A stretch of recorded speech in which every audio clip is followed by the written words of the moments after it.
saudara, pagi hari kita membunyikan shofar sangkakala, menyatakan kebaikan Tuhan dan keterobosan terjadi. Haleluya, amin saudara. Mari pagi hari ini ya welcome kita semua bergabung di ibadah online Guiding Light. Haleluya, keluarga melayani Tuhan, dan saya ajak kita semua saudara sama-sama menyanyikan, memuji dan menyembah Tuhan. Buka suara saudara, sebab ada kuasa di dalam bibir lidah kita, ada kuasa pada saat kita nyanyikan pun dengan hati kita.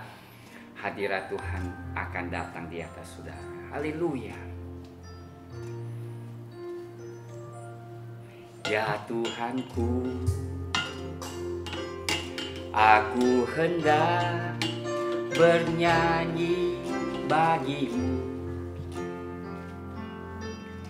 selama aku hidup. Ya Allahku, aku hendak bermazmur bagimu selagi ku ada. Inilah yang ku renungkan setiap waktu, nyanyian pujian dan pengagungan kepadamu.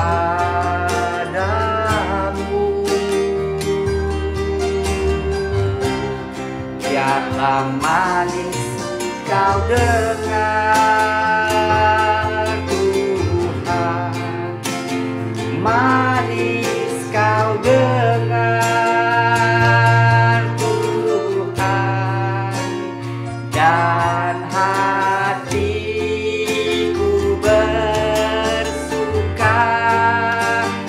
karenamu.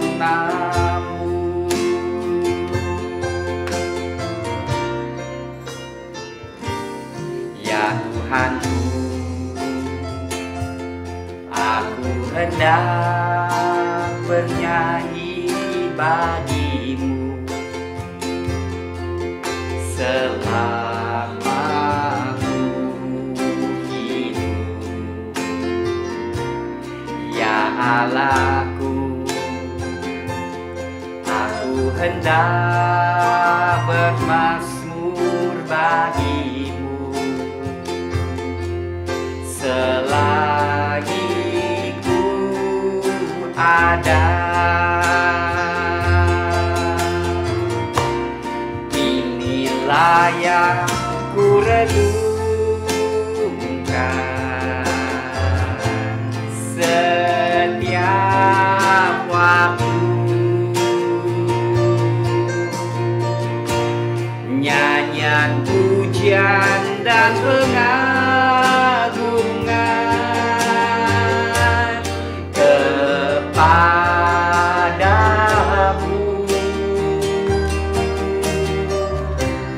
Biarlah manis kau dengar Tuhan, manis kau dengar Tuhan, dan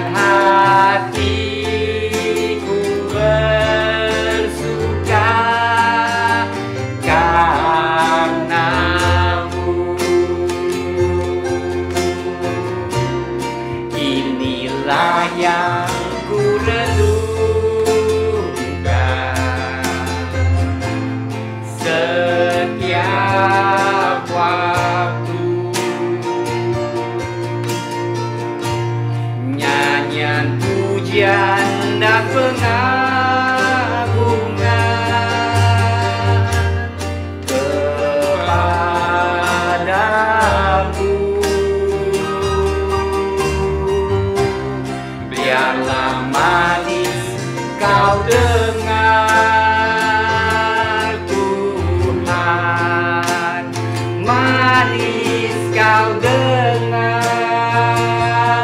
Tuhan, dan hatiku bersuka karena-Mu. Inilah yang ku renungkan setiap waktu, nyanyian pujian dan pengagungan kepadamu.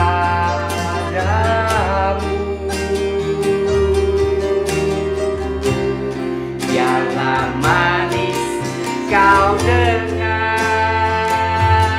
Tuhan, manis kau dengar Tuhan, dan hatiku bersuka karena-Mu.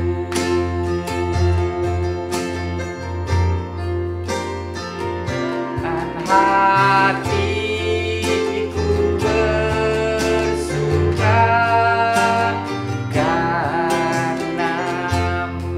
Benar, Bapa Surgawi, kami bersuka bukan karena harta bumi, tetapi bersuka karena Engkau Tuhan.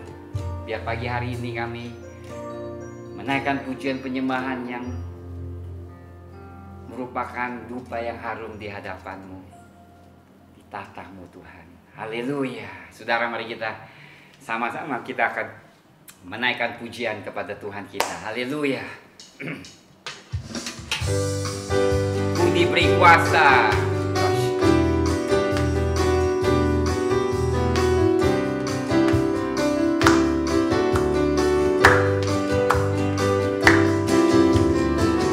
Diberi kuasa dan Raja mulia, menaklukkan musuh di bawah kakiku. Ku pakai kuasa dari Raja mulia. Bila Allah ada bersamaku, siapa jadi lawanku? Sungguh besar Kau Tuhanku, Engkau perisai hidupku. Ku berdiri dengan iman, iman dalam Yesus Tuhan. Kau yang memberi kemenangan, ku bersorak merayakan. Terpujilah Engkau Raja segala raja. Diberi kuasa dari Raja mulia, menaklukkan musuh di bawah kaki. Pakai kuasa dari Raja mulia. Bila Allah ada bersamaku, siapa jadi lawanku? Sungguh besar Kau Tuhanku, Engkau perisai hidupku. Ku berdiri dengan iman, iman dalam Yesus Tuhan. Kau yang memberi kemenangan, ku bersorak merayakan. Terpujilah Engkau Raja segala raja. Sungguh besar Kau Tuhanku, Engkau perisai hidupku. Ku berdiri dengan iman, iman dalam Yesus Tuhan. Kau yang memberi kemenangan, ku bersorak merayakan. Terpujilah Engkau Raja segala raja. Kita diberikan kuasa, diberi kuasa dari Raja mulia, menaklukkan bawah kakiku. Pakai kuasa dan Raja mulia. Bila Allah ada bersamaku, siapa jadi lawanku? Sungguh besar Kau Tuhanku, Engkau perisai hidupku. Ku berdiri dengan iman dalam Yesus Tuhan. Kau yang beri kemenangan, ku bersorak merayakan. Terpujilah Engkau Raja segala raja. Sungguh besar Kau Tuhan, Engkau perisai hidupku. Ku berdiri dengan iman dalam Yesus Tuhan. Kau yang memberi kemenangan, ku bersorak merayakan. Terpujilah Engkau Raja segala raja. Gerakkanlah kekuatan-Mu ya Allah. Tunjukkanlah kuasa-Mu ya Tuhan. Serahkan musuh-Mu, selamatkanlah umat-Mu. Allah dahsyat di tempat kudusnya. Gerakkanlah kekuatan-Mu ya Allah. Tunjukkanlah kuasa-Mu ya Tuhan. Serahkan musuh-Mu, selamatkanlah umat-Mu. Allah dahsyat di tempat kudusnya. Allah bangkit, bersoraklah. Hei, Allah bangkit, bernyanyilah. Musuh dikalahkan, umatnya dibebaskan.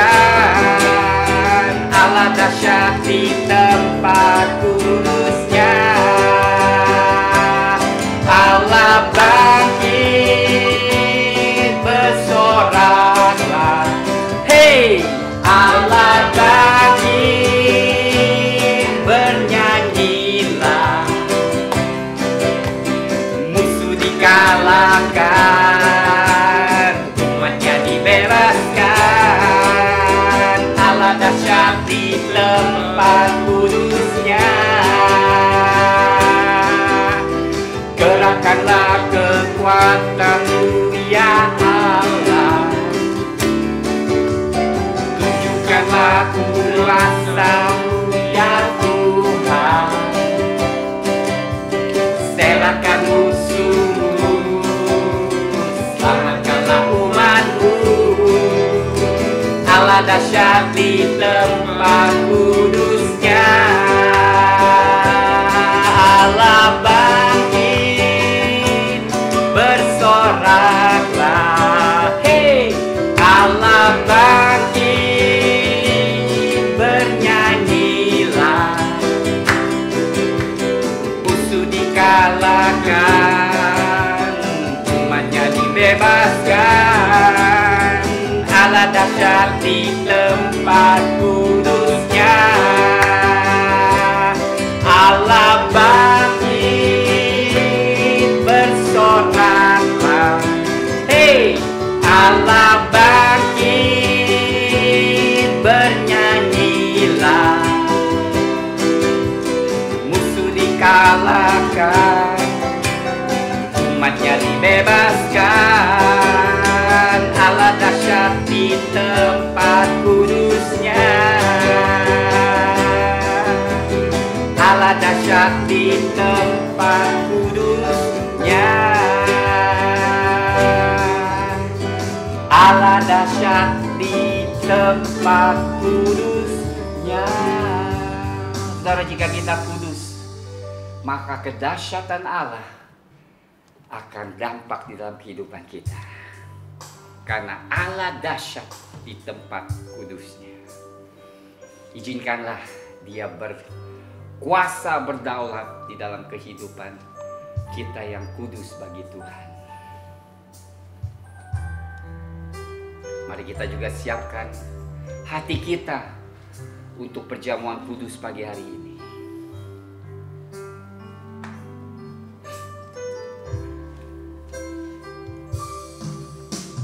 Saat ku masuk ke hadirat-Mu, bawa persembahan ke tempat kudus-Mu, pujian ku naikkan, sembah ku berikan bagi-Mu Allah yang mulia. Kau layakkan ku menghampiri-Mu, melihat tata kemuliaan-Mu Tuhan. Pujian ku naikkan, sembah ku berikan bagi-Mu Allah yang mulia. Oleh kuasa darah-Mu, Kau telah tebus dosaku. Kekudusan-Mu melingkupiku, kasih-Mu mengalir memulihkan hidupku. Sungguh besar anugerah-Mu, Kau selamatkan hidupku. Ku menjadi ciptaan yang baru oleh kuasa darah-Mu.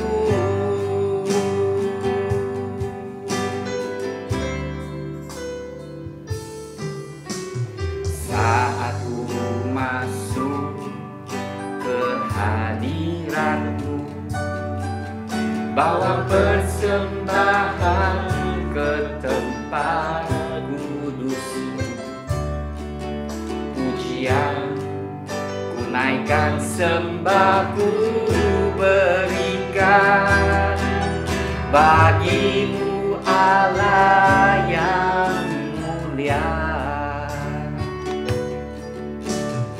Kau layakkan ku menghampiri-Mu, melihat tata kemuliaan-Mu Tuhan. Pujian ku naikkan, sembah ku berikan bagi-Mu Allah yang mulia.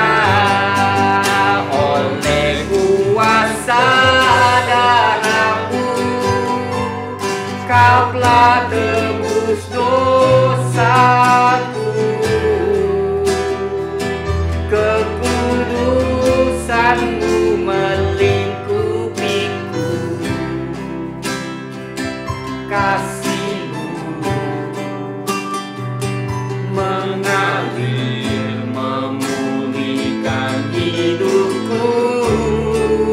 Sungguh besar anugerah-Mu, Kau selamatkan hidupku.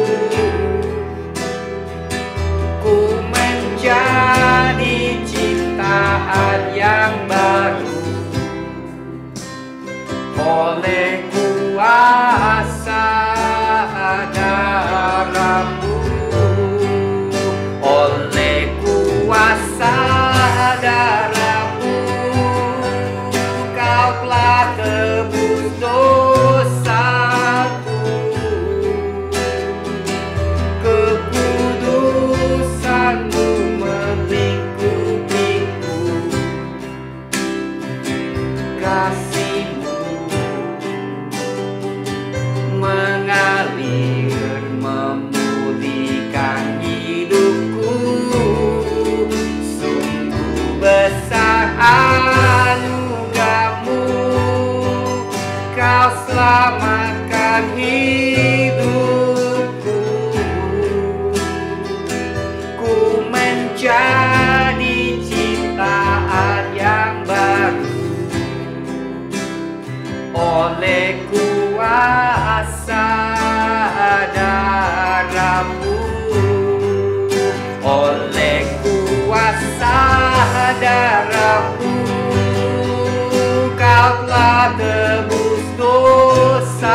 besar anugerahmu, kau selamatkan hidupku.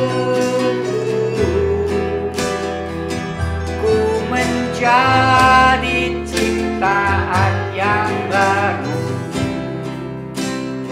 oleh kuasa darah-Mu.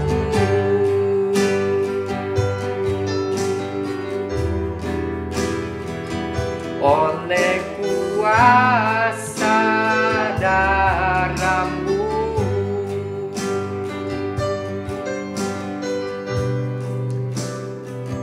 Sungguh besar kasih-Mu Tuhan Yesus bagi kami. Oleh karena darah, bukan saja kami ditebus dosa kami, tetapi memberikan kuasa otoritas di dalam hidup ini Tuhan. Sungguh luar biasa berkat-Mu yang melimpah-limpah di atas kami. Terima kasih Bapa, kami serahkan ibadah di dalam tangan-Mu, perjamuan kudus yang kami adakan.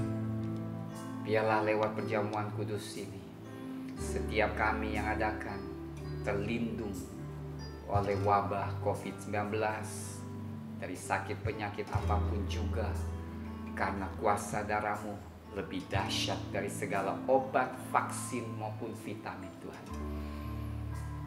Perlindungan-Mu nyata dalam hidup kami, karena perjanjian yang kami ada bersama-Mu.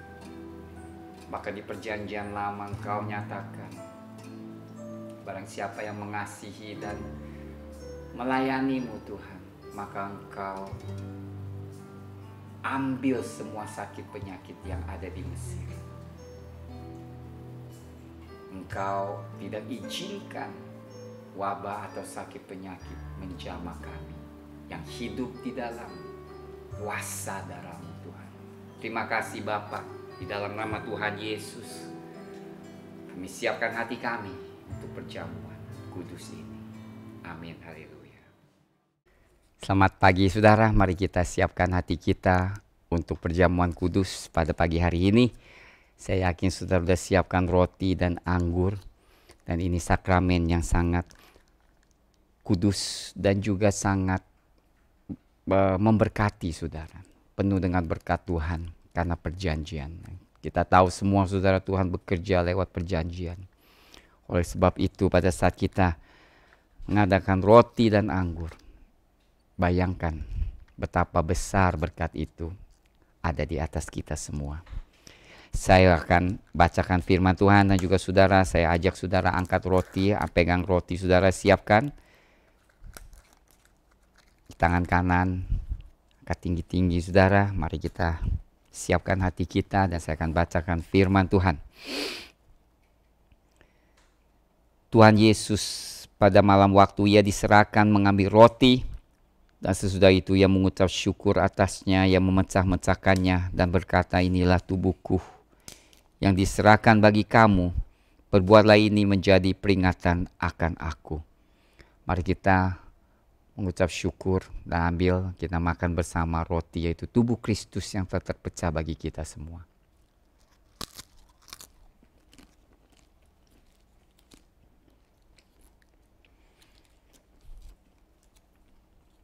Siapkan cawan saudara.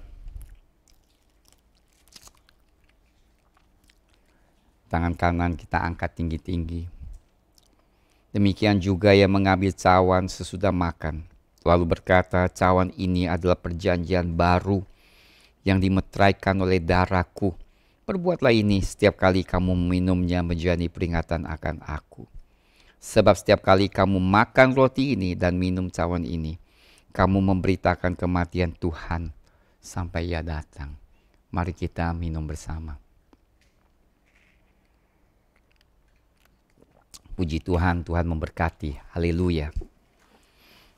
Saudara, pagi hari ini saya mau ambil perikop dari Kisah Para Rasul yang saya anggap sangat relevan bagi umat zaman-zaman sekarang ini. Ya, kita tahu kita sudah mendekati akhir zaman. Maka saya yakin ada pesan-pesan yang amat penting sekalipun didengarnya sederhana. Tetapi saya rasakan ini merupakan kunci untuk kita mengalami kehidupan yang sesuai dengan kehendak Tuhan, saudara. Nah, saya mau bacakan perikop di Kisah Para Rasul pasal 20. Di mana Rasul Paulus sedang istilahnya menceritakan dia akan berpisah dengan penatua gereja Efesus. Dan Paulus tahu bahwa pemisahan ini akan selamanya. Dia tahu dia tidak akan lagi jumpa dengan mereka. Karena dia tahu misinya ke Yerusalem akan mendatangkan kematian atau kematian mati syahid bagi dirinya. Dan bayangkan tentunya penatua itu sangat sedih karena dia tahu Paulus akan mengalami banyak aniayaan dan juga akhirnya dipenjarakan dan juga meninggal dan mati penggal kepalanya, saudara. Nah, di sini saudara kita juga melihat sekalipun Paulus sedih, tetapi dia mengetahui panggilan Tuhan dan rencana Tuhan. Dan tentunya pesan-pesannya merupakan hal yang penting ya saudara. Ya biasa kalau orang sebelum meninggal biasa memberikan kata-kata mutiara atau pesan-pesan yang sangat bernilai saudara. Karena mungkin itulah yang selama disimpan-simpan di hati, akhirnya dia harus keluarkan juga. Nah, puji Tuhan, Paulus masih ada kesempatan untuk memberi pesanan yang terakhir bagi jemaat Efesus, saudara. Dan kita akan baca di ayat 25, Kisah Para Rasul pasal 20. Ayat 25. Kita lihat di sini dikatakan, dan sekarang aku tahu bahwa kamu tidak akan melihat mukaku lagi. Dia tahu ya saudara, bahwa dia akan meninggalkan mereka selama-lamanya. Kamu sekalian yang telah kukunjungi untuk memberitakan kerajaan Allah. Sebab itu pada hari ini aku bersaksi kepadamu, bahwa aku bersih, tidak bersalah terhadap siapapun yang akan binasa. Sebab aku tidak lalai memberitakan seluruh maksud Allah kepadaku. Saya mau saudara camkan dua ayat ini yang Paulus katakan. Berarti saudara sebelum dia tinggalkan, dia mengecek hati nuraninya, bahwa hati nuraninya itu bersih. Istilahnya selama di dalam pelayanan kepada mereka. Kita tahu saudara Paulus melayani jemaat Efesus itu lama ya. Kita melihat suatu gerakan rohani di Kisah Para Rasul pasal 19 yang begitu dahsyatnya. Sampai pada saat ini dia harus tinggalkan mereka. Ini selama hubungannya dengan mereka, dia menjaga kehidupannya yang sesuai, saudara. Kehidupan yang tanggung jawab. Kehidupannya yang tidak merugikan mereka atau memberi kesaksian yang tidak baik bagi mereka, sehingga dia dapat mengatakan hal ini sangat luar biasa. Aku bersih, saudara. Siapa yang bisa katakan kata seperti itu setelah melayani? Berapa tahun kemudian dia dapat katakan, aku tuh bersih. Aku tidak melanggar hati nuraniku. Aku tidak pernah mempunyai niat yang tidak baik atau serakah harta keuangan kalian. Saudara, ini suatu kesaksian, saudara. Ini menjadi suatu perjuangan dalam kehidupan kita, saudara, yang saya rasa tidak mudah, saudara. Pelayanan boleh besar, tapi pelayanan yang murni seperti Paulus itu mungkin sangat langka sekali. Nah, ini juga menjadi suatu perjuangan dalam hidup kami. Supaya bersih, supaya tidak memiliki niat yang tidak baik di dalam hati dan pikiran. Dikatakan, aku bersih.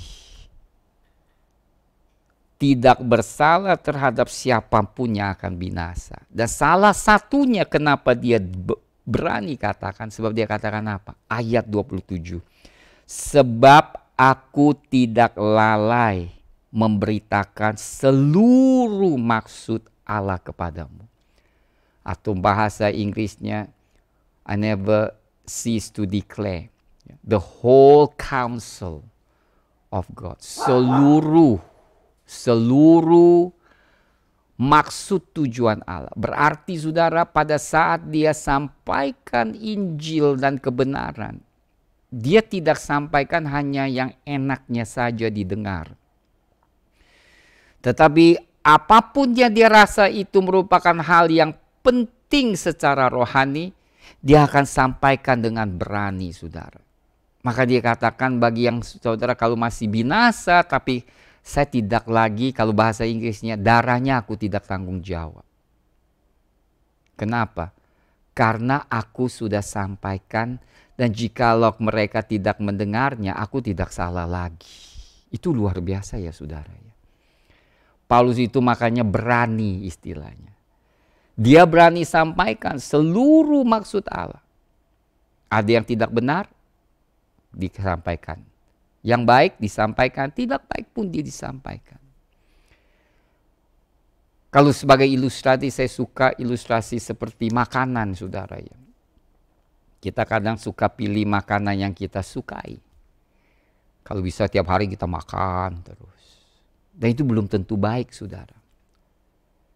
Karena menurut nutrisi, ahli nutrisi ini, orang yang sehat itu dapat memakani berbagai jenis makanan. Bahkan biji-bijian seperti beras saja dikatakan berusaha makan berbagai jenis. Beras merah, beras hitam, kacang dan sebagainya. Itu bermacam jenis akan membuat seseorang menjadi sehat dan panjang umur saudara.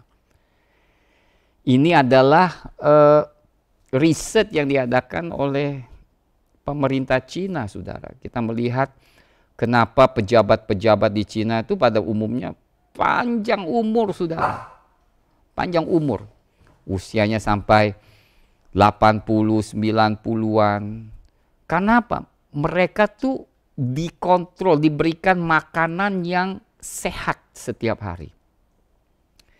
Sehingga mereka makan berapa jenis, bukan yang mahal-mahal, tetapi bervariasi. Ya tentunya saya yakin bukan semua makanan itu enak dimakan ya. Ada yang mungkin gak enak dimakan. Ya, tetapi saudara itu merupakan bagian dari kesehatan keseluruhan dalam kehidupan jasmani. Demikian juga saudara firman Tuhan yang sama. Kadang kita hanya suka mendengar topik yang tertentu gitu saudara. Ya, bukannya nggak bagus saudara. Misalnya kita suka dengar tentang iman, tentang kasih. Tuhan Yesus selalu mengasihi. Tuhan Yesus selalu tuh memberkati. Ya itu memang benar. Tapi kalau kita setiap hari hanya makanan itu saja saudara, maka pertumbuhan rohani itu tidak akan balance, tidak seimbang. Nah di sini yang menjadi masalah. Akhirnya kebanyakan sesuatu akan mengakibatkan sesuatu yang negatif, yang tidak baik. Ya, menghambat pertumbuhan rohani secara keseluruhan. Paulus tidak demikian. Yang bagus disampaikan, yang mengangkat disampaikan, yang harus dia tegur, dia tidak segan-segan menegur. Kenapa demikian? Karena supaya jemaat dapat bertumbuh dengan baik dan balance, saudara. Ini yang maksudnya keseluruhan maksud Allah. Keseluruhan, the whole counsel of God. Seluruh maksud Allah, seluruh pelajaran. Satu contoh lagi ya. Ada yang hanya suka baca perjanjian baru saja, saudara. Karena gampang dibaca, memang benar saudara. Bagus bukan tidak bagus. Tetapi itu kalau kita hanya fokus perjanjian baru dan tidak sama sekali tidak mengerti perjanjian lama, maka pasti pincang di dalam pertumbuhan iman kita. Baca firman pun saudara harus keseluruhan. Sehingga kita mempunyai perspektif pengenalan Allah yang seimbang. Yang mengenal Allah di dalam pekerjaannya perjanjian lama dan perjanjian baru. Dia Allah yang sama, saudara. Jangan kita katakan kayaknya Allah perjanjian lama beda ya sama Allah perjanjian baru. Kalau kita mempunyai konsep seperti itu, maka saya anggap mungkin kita terlalu pincang mempelajari satu bagian dari Alkitab dan tidak melihat keseluruhannya. Atau hanya membaca surat Paulus saja, tidak membaca Injil. Atau hanya baca Injil, tidak baca surat Paulus saja. Itu pun akan terjadi ketidakseimbangan di dalam pertumbuhan rohani. Oleh sebab itu, saudara, perlu kita mengetahui dan bertumbuh di dalam segala pihak. Yang mungkin firman yang paling kita tidak sukai kita baca, yang kita tidak suka baca, itu mungkin merupakan yang dibutuhkan dalam pertumbuhan rohani kita. Ya. Lebih susah kita baca atau kita tidak senang, kemungkinan besar itulah yang merupakan pertumbuhan yang penting untuk kita bacai. Ya banyak contoh, saudara, yang saya boleh sampaikan, tapi pada umumnya pertumbuhan rohani harus seimbang. Ya. Di dalam kehidupan kekristenan bukan di satu sisi saja kita mengetahui, tetapi keseluruhan, saudara. Kita perlu mengerti keseluruhan firman Tuhan dan keseluruhan maksud Allah dalam hidup kita. Harus seimbang. Saya juga melihat banyak yang berusaha untuk bertumbuh rohaninya, untuk melakukan perkara bagi Tuhan. Tetapi keluarganya lalai. Tidak perhatikan suami atau istri, tidak perhatikan kasih sayang kepada anak dan suami. Hubungan tidak baik. Tapi gereja aktif banget. Melayani sini, layani situ, saudara. Tetapi tidak tahu menjaga suatu hubungan yang baik dan harmonis. Itu pun pincang. Sehingga bertahun-tahun di dalam Tuhan tidak bertumbuh, tidak mendatangkan dampak, saudara. Kenapa? Karena hal yang paling penting kita anggap gak penting. Itu keluarga gak penting. Yang penting kita layani dong di gereja. Tapi kenyataan bukan demikian. Sebab Tuhan di dalam Efesus 5 menyatakan keluarga itu merupakan unit atau merupakan suatu institusi yang Tuhan tekankan. Sebelum kita bisa mendatangkan dampak ke orang luar, yang terdahulu kita membawa dampak yang positif di dalam keluarga kita. Nah, di sini, saudara, merupakan hikmat Tuhan dan perlu kita perhatikan. The whole counsel of God. Keseluruhan dalam kehidupan kita. Saudara, the whole counsel of God itu keseluruhan maksud Allah. Begitu banyak seginya dan juga mendatangkan berkat yang keseluruhan. Jadi bukan berkat di hanya satu sisi saja. Pada zaman sekarang banyak yang menganggap berkat keuangannya adalah segala-galanya, saudara. Jika seseorang mendapat berkat uang, maka itu adalah segala, itu adalah ukurannya. Ini orang beriman karena dia tuh banyak duit, posisi bagus. Sudah, bukan demikian. Kadang pas kita menyelidiki, keluarganya berantakan, penuh masalah kiri kanan. Apakah itu berkat? Saya cuma bisa berkat itu hanya satu sisi. Penting memang. Ya, kita cukup dalam keuangan. Tapi ingat, saudara, berkat hidup itu lebih dari keuangan. Selain keuangan diberkati, keluarga harmonis diberkati, ya, kehidupan kudus kita diberkati, hubungan dengan Tuhan itu luar biasa, belas kasihan Tuhan dan favor Tuhan itu nyata dengan manusia itu nyata. Itu semuanya berkat, saudara. Jadi berkat itu kita harus menilai dari berbagai segi, saudara, bukan dari satu segi saja. Saya harap itulah maksudnya. Kenapa berkat itu bisa keseluruhan juga tergantung sejauh mana kita menerima keseluruhan maksud Allah. Jadi maksud Allah dalam kehidupan pribadi, maksud Allah di dalam kehidupan keluarga kita, maksud Allah di dalam usaha bisnis kita, maksud Allah di dalam pelayanan kita, maksud Allah dalam hubungan kita satu dengan yang lain, itu semuanya merupakan maksud Allah. Dan Tuhan menghendaki kita memiliki semuanya dengan benar di hadapan Tuhan. Maka apa yang terjadi? Maka berkat Allah pun akan melimpah di dalam segala hal. Kita lanjutkan saudara ayat 28. Karena itu jagalah dirimu dan jagalah seluruh kawanan. Karena kamulah yang ditetapkan Roh Kudus menjadi penilik untuk menggembalakan jemaat Allah yang diperolehnya dengan darah anaknya sendiri. Tentu Paulus pesan kepada penatua Efesus ini yang telah dilantik dan diangkat, ditabiskan menjadi penatua itu dapat terus melayani domba-domba Tuhan dengan setia, saudara. Kenapa? Nah, saudara, ini adalah profetik. Paulus katakan, aku tahu bahwa sesudah aku pergi, serigala-serigala yang ganas akan masuk ke tengah-tengah kamu dan tidak akan menyayangkan kawanan itu. Berarti akan terjadi sesuatu hal yang tidak baik, ya, serangan iblis lewat manusia, orang percaya yang palsu, penginjil palsu, hamba Tuhan yang palsu masuk akan menghancurkan domba-domba Tuhan. Bahkan dikatakan bahkan dari antara kamu sendiri akan muncul beberapa orang yang dengan ajaran palsu mereka berusaha menarik murid-murid dari jalan yang benar dan supaya mengikut mereka, saudara. Iblis tetap bisa pakai orang-orang tertentu. Mengajak domba Tuhan untuk keluar dari jalan yang benar. Bayangkan saudara, Paulus sendiri yang menggembalakan, yang mendirikan gereja ini. Dia tahu peperangan rohani itu nyata. Ini bukan negatif saudara.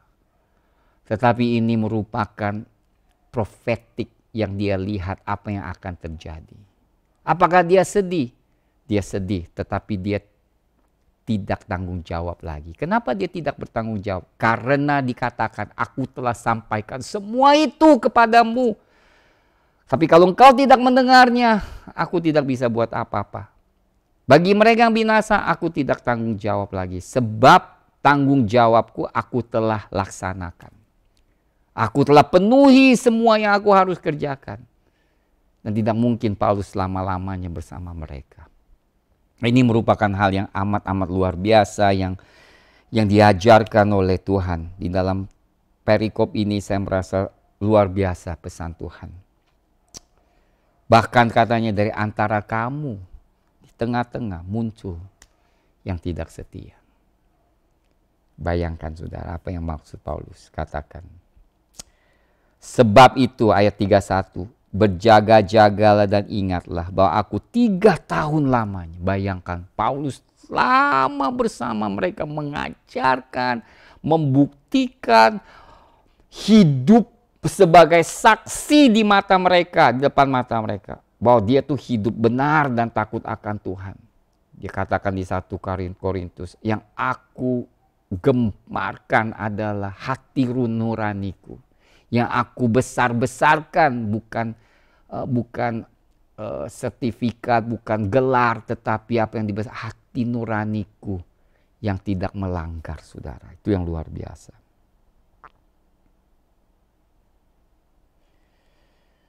Aku 3 tahun lamanya siang malam dengan tiada berhenti-hentinya menasihati kamu masing-masing dengan mencucurkan air mata. Dan sekarang aku menyerahkan kamu kepada Tuhan, kepada firman kasih karunia-Nya yang berkuasa membangun kamu dan menganugerahkan kepada kamu bagian yang ditentukan bagi semua orang yang telah dikuduskannya. Ayat 33. Perak dan emas atau pakaian tidak pernah aku ingini dari siapapun juga. Atau lebih tepat, aku tidak pernah serahkan, aku tidak pengen memilikinya dari kamu. Mempunyai hati yang serahkan, niat yang tidak baik. Emas, perak, aku tidak. Luar biasa ya saudara Paulus. Ini artinya apa? Artinya pelayanannya itu murni. motifnya tuh kudus dan suci, saudara. Waktu melayani mereka, hatinya bukan untuk mendapat sesuatu, perpuluhan, persembahan, pekat. Dia tidak ada sama sekali, saudara. Ini yang perlu kita tekankan. Di akhir-akhir ini, ya begitu banyak penekanan prosperity, kemakmuran. Termasuk diri saya selalu jaga, Tuhan jangan sampai aku melayani karena mengingini sesuatu dari mereka. Wah itu saudara, itu merupakan suatu cobaan. Saya jujur kepada saudara. Kadang dalam kekurangan itu menjadi suatu pergumulan saudara. Dan kadang kita karena kebutuhan kita takut menyatakan suatu kebenaran yang mungkin menyinggung perasaan mereka yang selalu mungkin telah menjadi saluran berkat keuangan bagi kita. Saudara, itu bisa menjadi suatu pergumulan. Hidup iman itu tidak semudah kadang-kadang yang seperti kita dengar, kita ajarkan. Tidak. Iman itu seperti saya katakan bukan saja hanya untuk memperoleh sesuatu, tetapi berdiri di dalam kebenaran dan percaya kepada Tuhan dengan menyatakan kebenaran. Itu satu hal tidak gampang. Tetapi sebagai anak Tuhan, hamba Tuhan yang sejati harus berani menyatakan. Dan percaya Tuhanlah yang mencukupinya. Dan tentu saya melihat kenyataan itu terjadi dalam hidup saya. Janji Tuhan yang memelihara kami itu terjadi dalam hidup saya. Tetapi sepanjang perjalanan itu tidaklah mudah, saudara. Kamu sendiri tahu 34. Bahwa dengan tanganku sendiri aku telah bekerja untuk memenuhi keperluanku dan keperluan kawan-kawan seperjalananku. Paulus kenapa kerja? Dia kerja supaya saudara kebutuhannya dia cukupi. Dia tidak, sehingga dia mempunyai niat hati nurani yang murni pada saat dia melayani. Itu kenapa Paulus kerja dan tidak mau minta atau mengambil persembahan kasih dari gereja-gereja jemaat. Dia katakan aku layak ambil dari Korintus, tapi aku tidak mau. Sejak bertahun-tahun saya sudah belajar tentang prinsip ini yang luar biasa dalam hidup. Ayat 35. Dalam segala sesuatu telah kuberikan contoh kepadamu bahwa dengan bekerja demikian kita harus membantu orang-orang yang lemah dan harus mengingat perkataan Tuhan Yesus sebab ia sendiri telah mengatakan aku adalah lebih berbahagia memberi daripada menerima. Paulus tuh mengerti pelajaran Tuhan Yesus dan langsung menjadikan kehidupannya. Lebih baik dia memberi, dia kerja, dia memberi daripada, tentu mungkin pemberiannya bukan merupakan emas, uang atau persembahan, tapi dia memberi kebenaran, penginjilan kepada mereka. Membiayai hidupnya sendiri dan mengabarkan Injil kepada jemaat-jemaat di mana-mana saja.